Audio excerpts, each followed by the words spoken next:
Bismillahirrahmanirrahim. Assalamualaikum warahmatullahi wabarakatuh.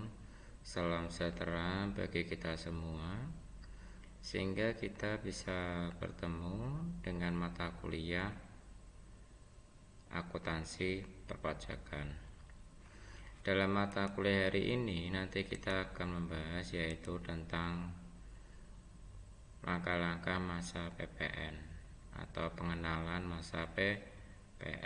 Terus seperti apa, baru nanti kita akan bahas bersama-sama. Nanti setelah pembahasan minggu ini tentang langkah-langkah masa PPN, minggu depan kita akan membahas yaitu pembuatan faktur pajak pengeluaran. Untuk minggu ini, untuk temuan hari ini, kita akan membahas yaitu tentang langkah-langkah masa PPN. Itu apa saja mencakupi masa PPN. Temu dengan saya kembali, Bapak Eka Satria Wibawa.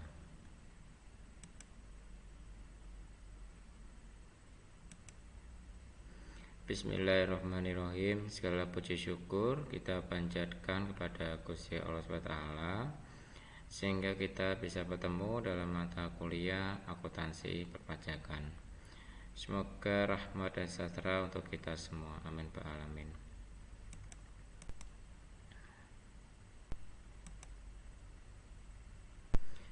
Tujuan perkuliahan hari ini, yang pertama, diharapkan mahasiswa dapat menjelaskan dan melaporkan masa PPN.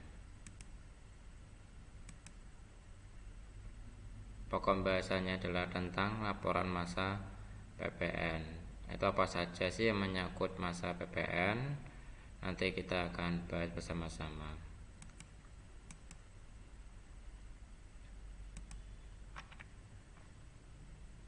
SPT masa pajak pertambahan nilai atau wajib pajak disampaikan bagi wajib pajak yang telah dikukuhkan sebagai PKP atau istilahnya pengusaha kena pajak. Jadi, penyampaian SPT masa pajak pertambahan nilai atau paling lama adalah pada akhir bulan berikutnya setelah berakhirnya masa pajak ya, dan wajib dilaporkan walaupun pengusaha kena pajak tidak melakukan transaksi. Jadi beda sekali, jadi wajib sekali diperhatikan ya. Nah, bagi wajib pajak yang sudah sebagai pengusaha kena pajak atau sudah sebagai PKP, wajib pajak wajib melaporkan lapor masa bulanan.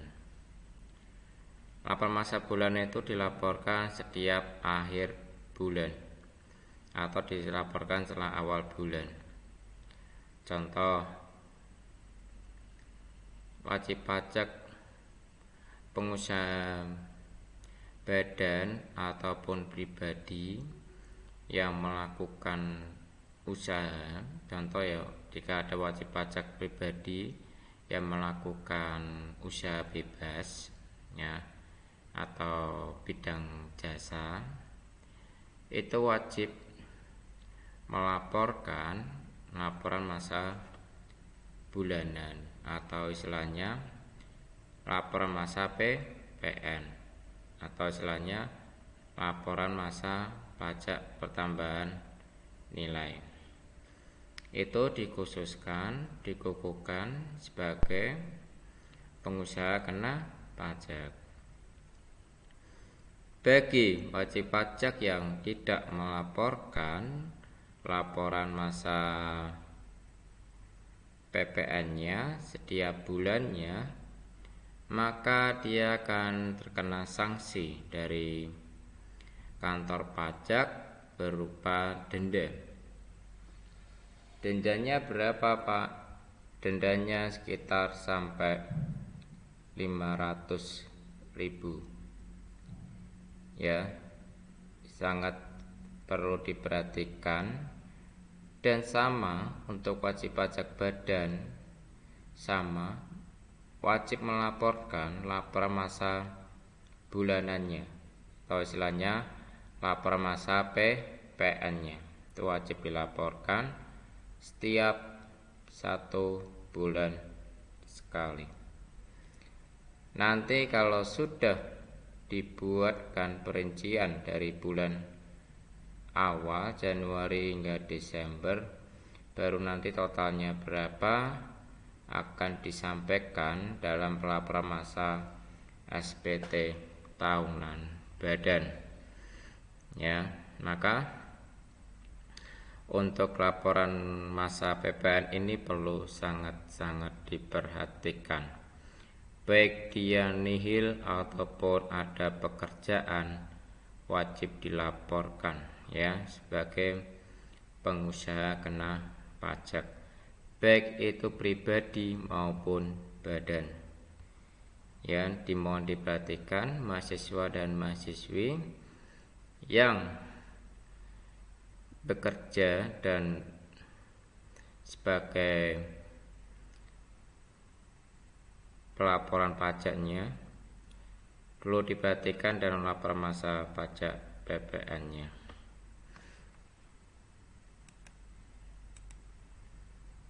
SPT masa pajak pertambahan nilai untuk melaporkan dan mempertanggungjawabkan penghitungan jumlah pajak pertambahan nilai dan pajak penjualan atas barang mewah yang sebenarnya terutang ya, dan untuk melaporkannya tentang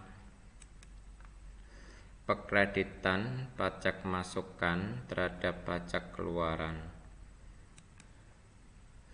pembayaran atau pelunasan pajak yang telah dilaksanakan sendiri oleh pengusaha kena pajak dan atau melalui pihak lain dalam satu masa pajaknya, disesuai dengan ketentuan peraturan perundang-undangan perpajakan.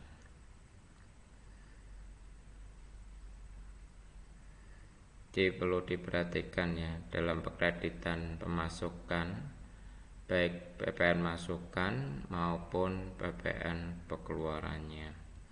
Perlu sekali diperhatikan dalam pembayaran dan pelunasan pajak yang telah dilaksanakan sendiri oleh pengusaha kena pajak atau melalui pihak lain ya dalam satu masa pajak sesuai dengan ketentuan peraturan perundang-undangan perpajakan saat ini.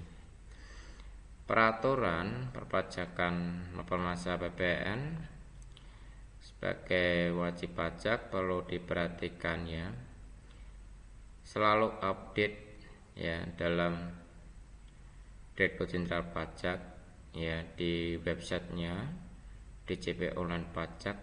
Perlu diperhatikan tentang laporan masa PPN-nya. Sekarang laporan masa pajaknya sudah pakai e-faktur 3.0 ya, yang perlu diperhatikan sehingga sekarang lebih terperinci ya, lebih ketat, jadi sangat diperhatikan sekali. Dan laporan pajak ini sekarang lebih mudah ya, karena tidak mempersulit wajib pajaknya, pengusaha kena pajaknya.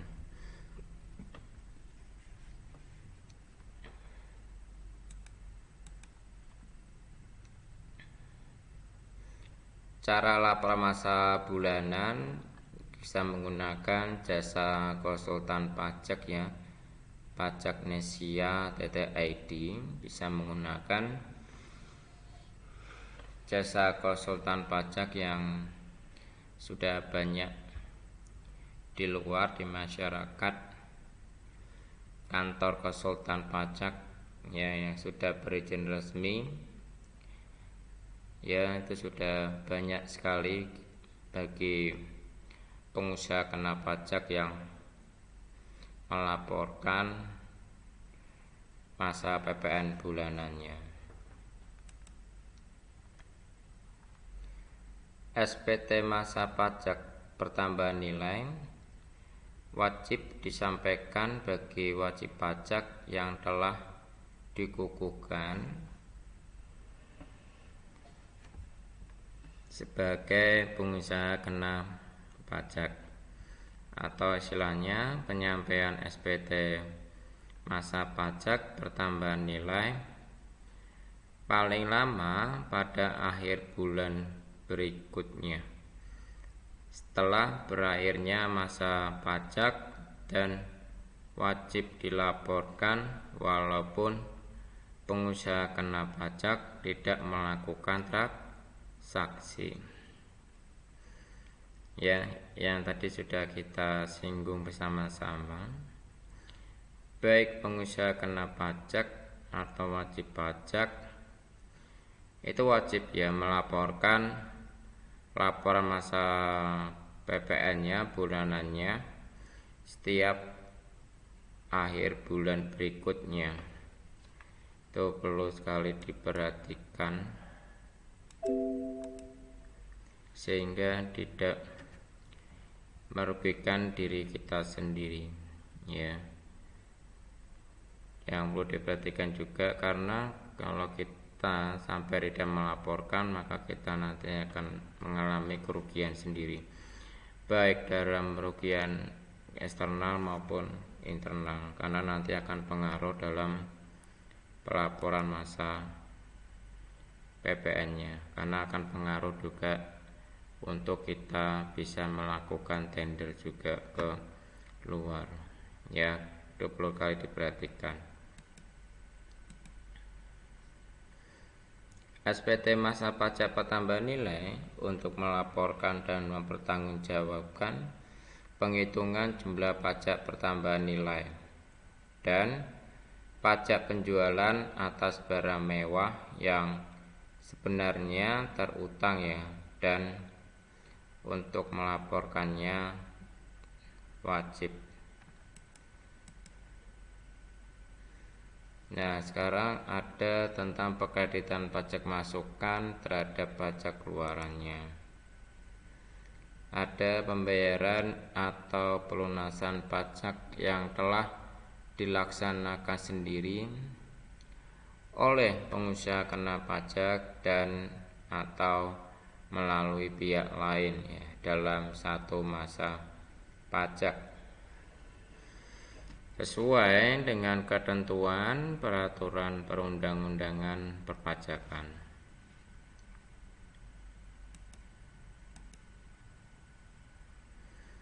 Kelengkapan SPT masa PPN yang perlu kita perhatikan.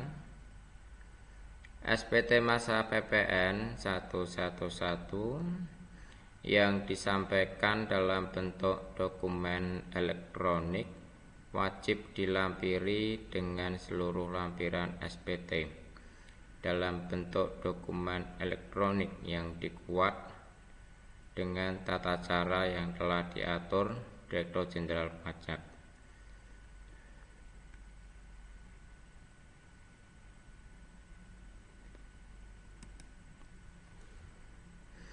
Yang kedua, Anda selaku PKP wajib melaporkan daftar pajak keluaran atas penyerahan dalam negeri dengan faktur pajak dalam SPT masa PPN 1111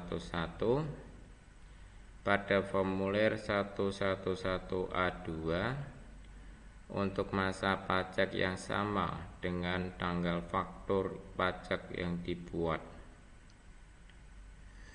Sedangkan atas pajak masukan yang menurut ketentuan peraturan perundang-undangan di bidang perpajakan dapat dikreditkan ya, namun tidak dilakukan pekreditan. Wajib pajak melaporkan dalam formulir 11B3. Itu yang wajib lo sekali perhatikan.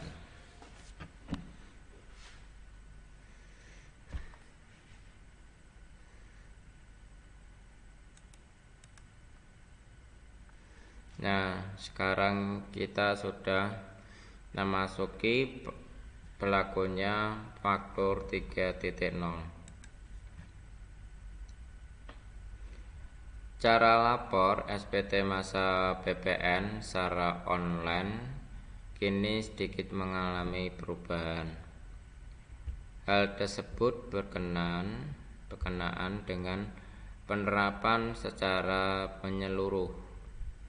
Ya, jadi e-faktur 3.0 yang berlaku per 1 Oktober 2020 yang lalu artinya tidak hanya pembuatan faktur pajaknya saja, namun Anda juga bisa melaporkan SPT masa PPN di e-faktur 3.0. Karena sudah dilengkapi dengan pre-populated atau pengisian otomatis. Ya, perlu diperhatikan juga pengusaha kena pajak wajib menyampaikan SPT masa PPN dalam bentuk dokumen secara elektronik. Jadi, pelaporan SPT masa PPN atau PPNBM wajib melalui websitenya e-faktur-pajak.go.id. Ya, perlu diperhatikan untuk pengusaha kena pajak, ya, wajib menyampaikan SPT masa PPN-nya dalam bentuk dokumen elektronik.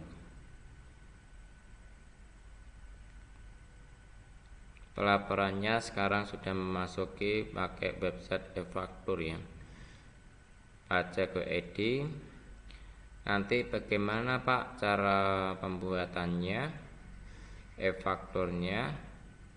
Untuk pembuatan e-fakturnya, baik faktur pajak masukan ataupun pengeluaran, minggu depan kita akan bahas bersama-sama untuk prakteknya, ya, cara pembuatan faktur pajak pengeluaran dan masukannya. Jadi perlu diperhatikan juga cara pembuatannya sehingga besok kalian bisa paham cara pembuatannya.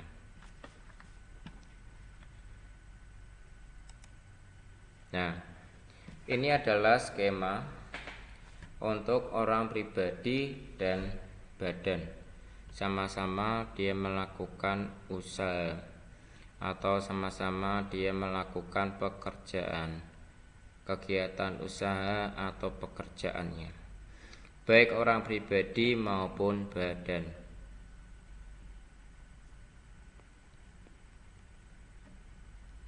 Yang pertama, setiap kegiatan usaha atau pekerjaannya menghasilkan barang. Yang kedua, mengimpor barang. Yang ketiga, mengekspor barang. Yang keempat, melakukan usaha perdagangan.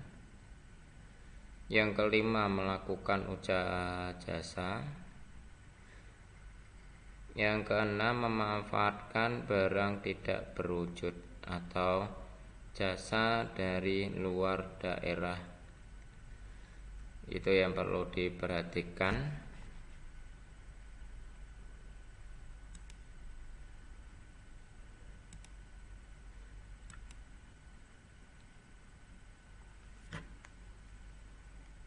Pengusaha kena pajak atau istilahnya PKP itu ada diagramnya. Yang pertama pengusaha, selanjutnya yang melakukan atau penyerahan BPK atau JKP, jasa kena pajak.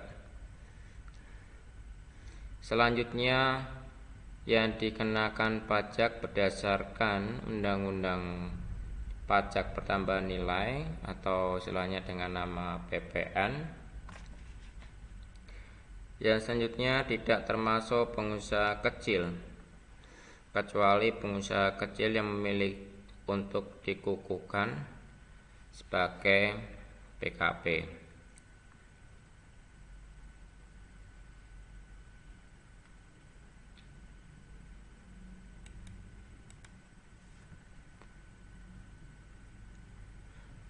Pengusaha kena pajak. Pengusaha yang melakukan penyerahan BKP wajib melaporkan usahanya untuk dikukuhkan sebagai pengusaha kena pajak dan wajib memungut, menyetor, dan melaporkan pajak pertambahan nilai dan pajak penjualan atas barang mewah yang terutang.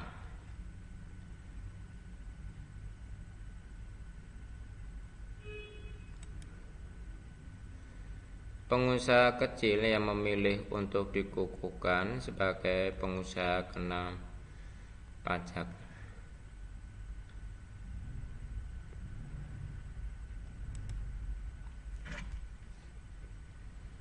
Selanjutnya, kegiatan apa saja yang harus dilalui?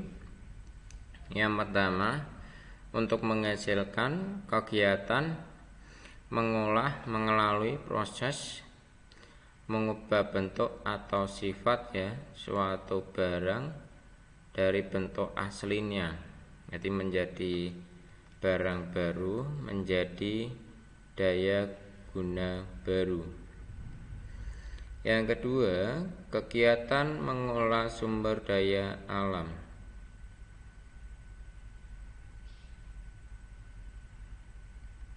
Yang ketiga, menyuruh orang pribadi atau badan melakukan kegiatan tersebut pada huruf F1 dan 2 di atas.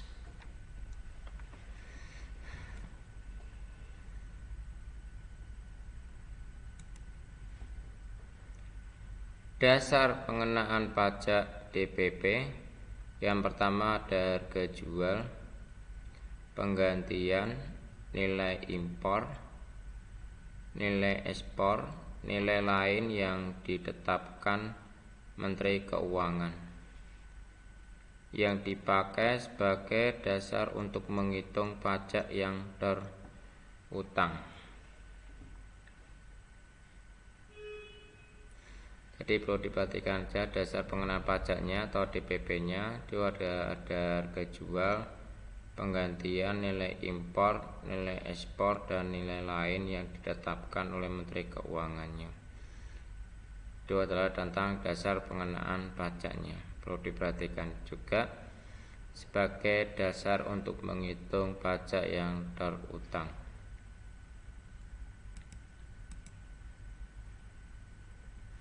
Harga jual. Yang pertama ada nilai berupa uang, termasuk semua biaya yang diminta atau seharusnya diminta oleh penjual barang kena pajak.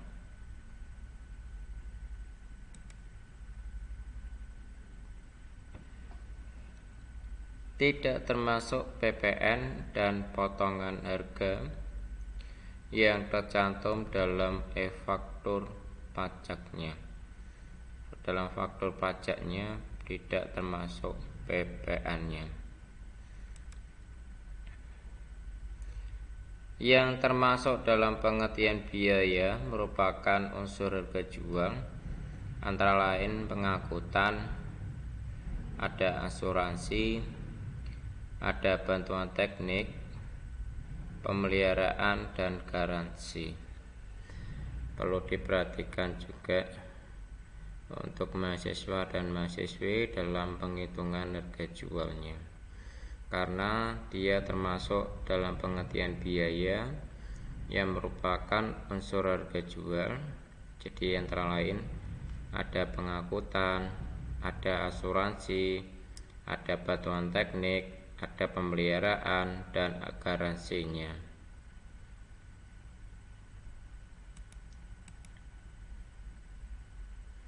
Penggantian yang meliputi apa saja di penggantian? Yang pertama, nilai berupa uang, termasuk semua biaya yang diminta untuk seharusnya diminta oleh pengusaha kena pajak karena penyerahan jasa kena pajak, ekspor jasa kena pajak, atau ekspor barang kena pajak tidak berwujud.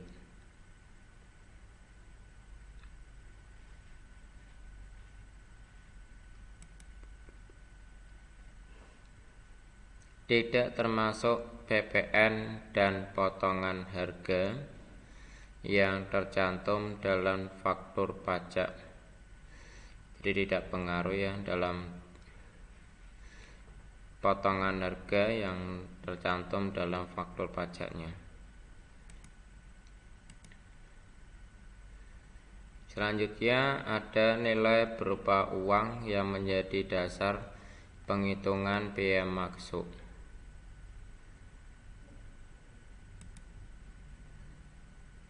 Yang selanjutnya ditambah pungutan yang dikenakan sesuai undang-undang perpajakannya.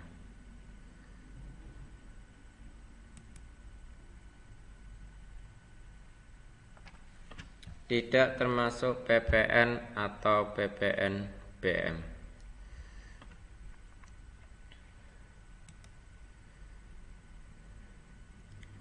Nilai impor itu harga impor atau CIV ditambah biaya masuk.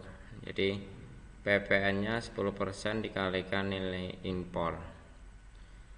Dan perlu diperhatikan untuk mahasiswa dan mahasiswi, sekarang peraturan perpajakan yang baru berdasarkan Direktur Jenderal Pajak yang baru telah dikeluarkan itu bulan Maret atau Februari kemarin.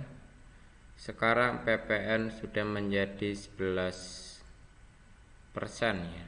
Jadi sudah tidak 10% lagi. Jadi sekarang tarif PPN adalah 10% dari nilai impornya. Maaf, nilainya PPN sekarang adalah 11% dari nilai impornya. Karena sekarang peraturan Direktur Jenderal Pajak yang baru, sekarang untuk tarif lapor masa PPN adalah 11% ya. Jadi sudah tidak yang 10% lagi, sekarang sudah pakai 11%. Jadi untuk menghitung nilai impornya, harga impornya atau CIV-nya plus biaya masuknya. Jadi PPN sama dengan 11% dikalikan nilai impor, karena sekarang 10% sudah tidak berlaku, sekarang berlakunya adalah 11%.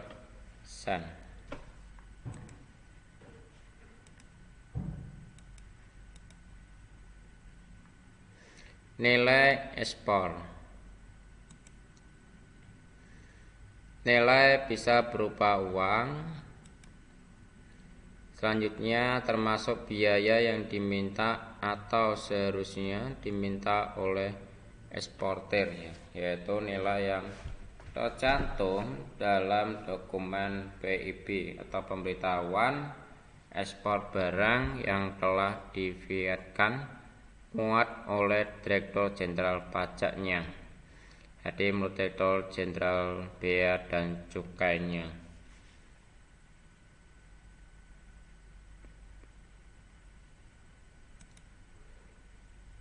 Selanjutnya PPN ekspornya 0% dikalikan nilai ekspornya. Itu adalah untuk mencari nilai ekspornya ya.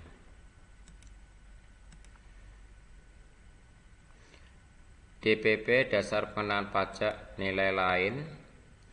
Jadi jenis-jenis nilai lain yaitu harga jual atau penggantian setelah dikurangi laba kotor, perkiraan harga jual rata-rata, harga pasar wajar, persentase tertentu dari harga jual, tagihan atau imbalan harga faktual yang dianggap wajar.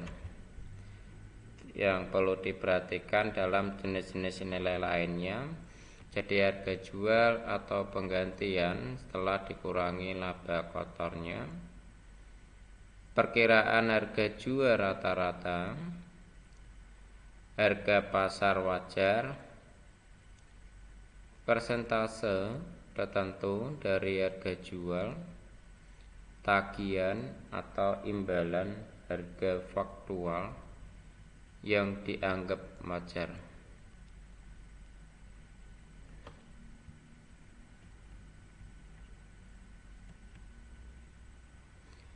DPP nilai lain pemakaian sendiri. DPP pokok penjualan atau harga jual penggantian dikurangi laba bruto.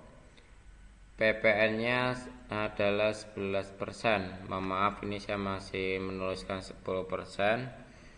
Untuk mahasiswa dan mahasiswi perlu diketahui adalah sekarang tarif masa PPN-nya adalah 11% ya, karena pertama pajakan yang baru berdasarkan Direktorat Pajak adalah 11%. Sekarang tarif masa PPN-nya. Jadi ini saya ralat 10% menjadi 11%. Jadi PPN-nya sama dengan 11% dikalikan harga pokok penjualannya.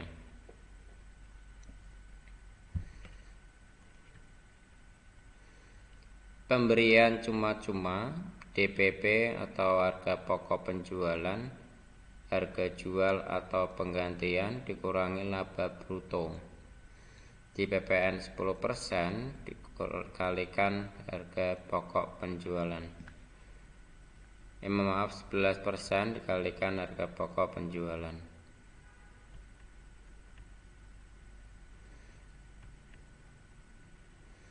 DPP lain, nilai lain, jadi penyerahan BKP barang kena pajak atau JKP jasa kena pajak dari pusat ke cabang atau sebaliknya, dan penyerahan BKP atau JKP antar cabang dasar kena pajaknya. Jadi harga jual atau penggantian dikurangi laba kotornya. Jadi PPN-nya adalah 11% dikalikan harga jual atau penggantian dikurangi laba kotornya.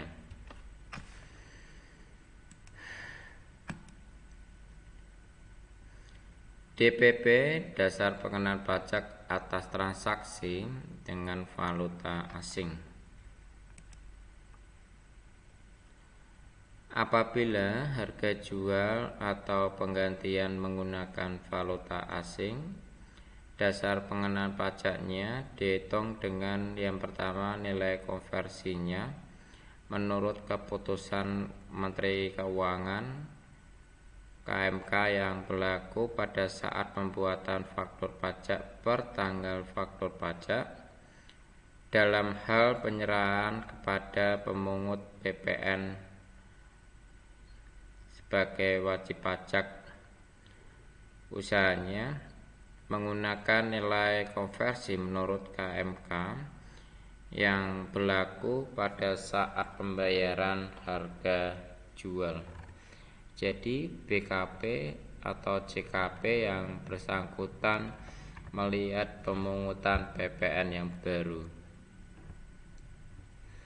Jadi kurs menurut KMK tersebut keputusannya diumumkan secara periodik ya, di setiap pekan sekali, yang berlaku untuk masa 1 pekan ya. Perlu diperhatikan juga untuk DPP atas transaksi dengan valuta asing.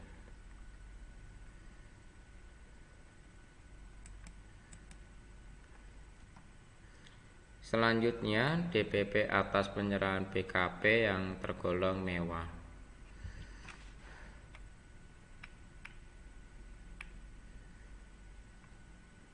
Penyerahan BKP yang tergolong mewah yang dilakukan oleh BKP yang menghasilkan BKP yang tergolong mewah atau nilai ekspornya barang kena pajak yang tergolong mewah. Dasar pengenaan pajak tidak termasuk PPN dan PPNBM. Ada penyerahan BKP yang tergolong mewah yang dilakukan oleh BKP selain pengusaha yang menghasilkan barang kena pajak yang tergolong mewah atau impor, dasar pengenaan pajaknya termasuk pajak penjualan atas barang mewah yang dikenakan atas perolehan atau impor barang, kena pajak yang tergolong mewah tersebut.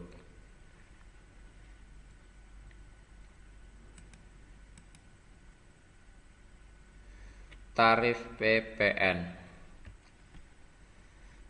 Tarif PPN sebesar 11% ya, yang baru berdasarkan keputusan Direktorat Jenderal Pajak, yaitu tarif PPN pajak penambahan nilai yang baru adalah 11%. Maaf, ini saya tulis 10% karena saya salah ketik, seharusnya adalah 11%. Kecuali untuk ekspor ya, yang dikenakan tarif 0%. Selanjutnya, ekspor barang kena pajak yang berwujud. Ekspor barang kena pajak tidak berwujud, dan ekspor jasa kena pajak. Terima kasih telah mengikuti perkuliahan saya dengan baik. Jika ada pertanyaan, silahkan nanti bisa tanya dengan saya baik di chat grup maupun pribadi. Baik, saya akhiri dalam mata kuliah saya hari ini, mata kuliah akuntansi perpajakan. Saya mengucapkan terima kasih yang telah hadir dan mengikuti mata perkuliahan saya hari ini. Terima kasih. Salam sejahtera untuk kita semua. Assalamualaikum warahmatullahi wabarakatuh.